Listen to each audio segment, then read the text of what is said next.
Welcome to heaven cooking.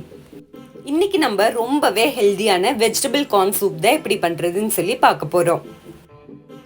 ஒரு pan நல்லா சூடானதுக்கப்புறம் அது கூட ஒரு பீஸ் பட்டர் ஆட் பண்ணிக்கலாம். ரொம்பவே அதிகமாக இருக்கணும்னு அவசியம் இல்லை, கம்மியாகவே போதும். அது நல்லா மெல்ட் ஆன உடனே அது கூட நான் ஒரு 6 to 7 பல்லு பூண்டு வந்துட்டு குட்டி குட்டியாக கட் பண்ணி ஆட் பண்ணியிருக்கேன். கார்லிக் கொஞ்சமாக வணங்கினதுக்கப்புறம் அது கூட நான் 1/2 கப் ஸ்வீட் கார்ன் ஆட் பண்ணியிருக்கேன். கேரட், பீன்ஸ், மஷ்ரூம் இதெல்லாம் நான் குட்டி குட்டியாக கட் பண்ணி வச்சுருக்கேன். இதை நம்ம இது கூட ஆட் பண்ணிக்கலாம். வெஜிடபிள்ஸ் ரொம்பவே குட்டியாக கட் பண்ணாதான் சூப் நல்லாயிருக்கும். நம்ம வாயில் படும்போது அது டேஸ்ட் நம்மளுக்கு பெருசாக டிஃப்ரென்ஸ் தெரியாது. பெருசாக கட் பண்ணால் அது வாயில் படும்போது நல்லாவே இருக்காது. ஒரு 1/4 கப் போல் ஸ்வீட் கார்னை நான் கொஞ்சமாக தண்ணி விட்டு மிக்சியில் நைஸாக அடித்து இது கூட ஆட் பண்ணிக்கிறேன். இதை ஆட் பண்ணும்போது நம்மளுக்கு கார்ன்ஃப்ளவர் ஆட் பண்ணணும்னு அவசியமே கிடையாது. ஸோ அதை ஆட் பண்ணதுக்கப்புறம் நான் 1 டேபிள் ஸ்பூன் பெப்பர் ஆட் பண்ணியிருக்கேன்.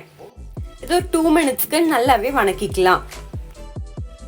இப்போ சூப்புக்கு தேவையான தண்ணி ஆட் பண்ணிக்கலாம். அதோட கன்சிஸ்டன்சி செக் பண்ணி பார்த்துட்டு இன்னும் தேவைன்னா இன்னும் கொஞ்சம் கூட ஆட் பண்ணிக்கலாம்.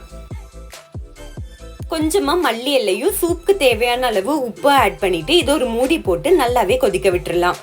எப்பவுமே சூப்க்கோ இல்லை வேற ஏதாவது கிரேவிக்கோ நம்ம வெஜிடபிள்ஸ் வேக வைக்கமோ மூடி போட்டு வேக வைக்க பார்க்கணும். அப்பதான் அதில் இருக்க சத்தெல்லாம் நமக்கு வேஸ்ட் ஆகாம நமக்கு ஃபுல்லாவே கிடைக்கும். சூப்போட கன்சிஸ்டன்சி செக் பண்ணிட்டு தண்ணி மாதிரி இருந்தால் வேணா கொஞ்சம் கார்ன்ஃப்ளவர் கரைச்சி ஆட் பண்ணிக்கலாம். நான் இன்னைக்கு அதெல்லாம் எதுவுமே சேர்க்கல. மல்லி இலையும் பெப்பரும் போட்டு இறக்கிட்ட சூப்பரான சூப் ரெடி. ட்ரை பண்ணிட்டு மறக்காம கமெண்ட் பண்ணுங்க.